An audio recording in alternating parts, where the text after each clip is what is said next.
ఒక సహోదరుడు చెప్పాడు నాకు, మంచి ఎండల కాలం ఒక చెరువులోకి వెళ్ళారంట.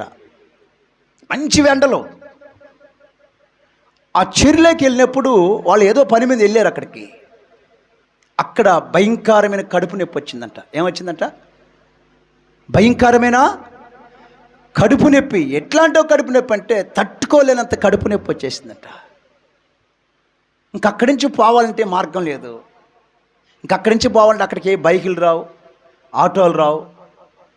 ఆ పరిస్థితుల్లో యేసయ్యా నన్ను ఒక్కసారి జ్ఞాపకం చేసుకుని ఆయన, నా కడుపులో ఉన్న నొప్పిని తొలగించు ప్రభువా, ఈ బాధను తొలగించు నాయనని అక్కడ మోకరించి తగ్గించుకొని ప్రార్థన చేసినప్పుడు దేవుడు ఆ కడుపు నొప్పిని తొలగించాడంట. దేవునికి స్తోత్రం. హల్లెలూయా. నేను ఎందుకు ఈ మాట